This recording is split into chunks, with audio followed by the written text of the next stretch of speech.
نحمده ونستعينه ونستغفره ونعوذ بالله من شرور أنفسنا ومن سيئات أعمالنا وأشهد أن لا إله إلا الله وحده لا شريك له وأشهد أن محمدا عبده ورسوله.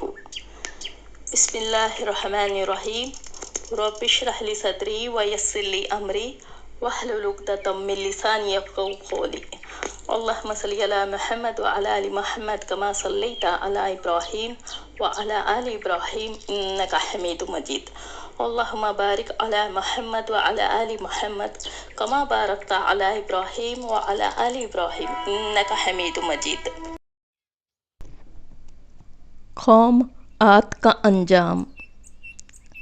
الاعراف 65 سے لے کر 72، سورہ ہود 49 اور 51 سے لے کر 59، الشورى 128 129، الاحقاف 24 سے لے کر 27 تک کا معنی. ایک قوم جو کہ عاد ارم یا عاد اولا کے نام سے مشہور تھی، ان کی طرف بھیجے گئے تھے ہود علیہ السلام. یہ عرب کی قدیم پرانی قوم تھی. ان کا علاقہ حجج یمن اور عمان کے درمیان میں تھا اور اب اسے راب یا خالی کے نام سے جانا جاتا ہے. یہ علاقہ اب سنسان ریگستان ہے جہاں کوئی آبادی نہیں ہے. روایتوں میں ہے کہ یہ قوم بہت طاقتور تھی. یہ لوگ زمین کے اندر انڈر گراؤنڈ اور پہاڑوں کو کاٹ کاٹ کر یا تراش کر اپنے گھر بناتے تھے. اللہ تعالیٰ نے طوفان نوح علیہ السلام کے بعد اس قوم کو یہاں بسایا اور انہیں جو قوت بخشی ویسی قوت دنیا کی قوموں کو نہ دی اور ان پہ بڑے احسانات کیے. لیکن یہ قوم بھی حد سے آگے ہو گئی اور بت پرستی میں لگ گئی. اللہ سبحانہ وتعالیٰ نے اس قوم کی اصلاح کے لیے ہود علیہ السلام کو بھیجا.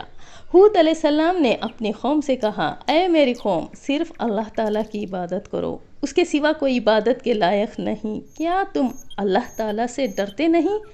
ان کی قوم کے جو کافر سردار تھے انہوں نے کہا، ہم تو تمہیں ہی نادان کم عقل سمجھتے ہیں اور تمہیں جھوٹا سمجھتے ہیں. ہمیں تو لگتا ہے کہ ہمارے کسی معبود نے تم کو پاگل بنا دیا ہے. ہود علیہ السلام نے کہا، اے میری قوم، میں نادان نہیں بلکہ میں تو سب جہانوں کے رب کا رسول ہوں. میں اپنے رب کا پیغام تم تک پہنچاتا ہوں اور میں تمہاری سلامتی چاہنے والا اور خیر خواہ ہوں. ان کی قوم کے سرداروں نے کہا، تم تو ہمارے جیسے ہی انسان ہو اور ہم سب طاقتور جماعت ہیں جبکہ تم کمزور ہو. ہم کیسے مان لیں کہ تم اللہ تعالیٰ کے نبی ہو؟ کوئی معجزہ یا کوئی دلیل لے کر آئے ہو؟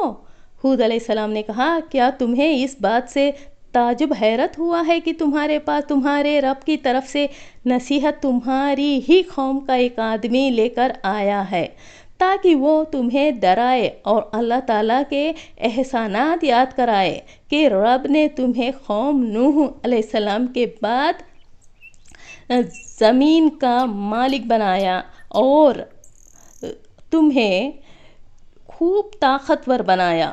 اسی لیے تم اللہ تعالیٰ کو یاد کرو، اس کی پاکی بیان کرو تاکہ تم کامیابی پا سکو. ان کی قوم کے کافر سردار کہنے لگے، کیا تو ہمارے پاس اسی لیے آیا ہے کہ ہم صرف ایک اکیلے اللہ تعالیٰ کی عبادت کریں اور جن کی عبادت ہمارے باپ دادا کرتے رہے انہیں چھوڑ دیں؟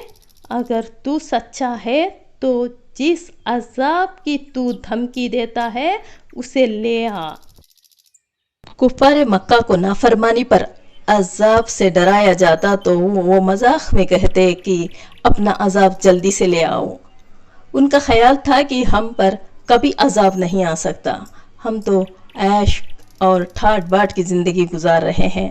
اگر ہم لوگ غلط راستے پر ہوتے تو یہ سارے عیش اور مزے ہمیں کیوں دیے جاتے؟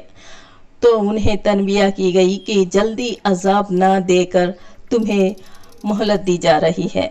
پھر بھی اگر نہ سنبھلے تو سخت عذاب تمہیں آ پکڑے گا. پھر تمہیں دوبارہ سنبھلنے کا موقع نہ دیا جائے گا۔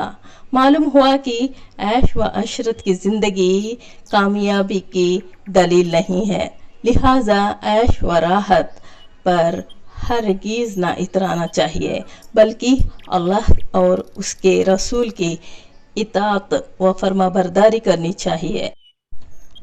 ہود علیہ السلام نے کہا، تمہارے رب کی طرف سے تم پر عذاب اور اس کا غضب ثابت ہو چکا ہے۔ کیا تم مجھ سے ایسے معبودوں کے ناموں کے بارے میں جھگڑتے ہو جنہیں تمہارے باپ داداؤں نے خود ہی گھڑ لیا ہے، جن کے لیے اللہ تعالیٰ نے کوئی دلیل یا سند نہیں اتاری ہے؟ اسی لیے اب تم بھی انتظار کرو اور ہم بھی انتظار کرتے ہیں۔ رب نے جس عذاب کا وعدہ کیا ہے وہ آ کر ہی رہے گا۔ حضرت ہود علیہ السلام نے ان کو یہ خدا کی عبادت کرنے کی دعوت دی اور جھوٹی شہرت کی خاطر تعمیری کاموں میں دولت ضائع کرنے سے روکا اور نیک کاموں میں خرچ کرنے کی تعلیم دی، مگر وہ لوگ دنیا کے عیش و راحت میں ایسے مشغول تھے کہ حضرت ہود علیہ السلام کی نصیحت کا ان کے اوپر کوئی اثر نہیں ہوا۔ اللہ تعالیٰ نے ہود علیہ السلام اور جو ان پر ایمان لائے تھے ان سب کو صحیح سلامت بچا لیا اور قوم عاد پر شدید آندھی کا عذاب مسلط کیا، جو کہ 7 راتیں اور 8 دن مسلسل کنٹینیو چلتی رہی۔ ان کے گھروں میں گھس کر انہیں پٹک پٹک کر مارتی رہی، کافروں میں سے کوئی بھی نہ بچ سکا۔ اس طرح پوری قوم عذاب الہی سے مٹ گئی، ان کا نام و نشان باقی بھی نہ رہا۔ اللہ تعالیٰ نے اس نافرمان قوم کا حشر بھی آنے والی قوم کے لیے عبرت کی نشانی بنائی۔ جزاک اللہ خیر۔ سبحان ربک رب العزت عما یصفون وسلام علی المرسلین والحمد للہ رب العالمین۔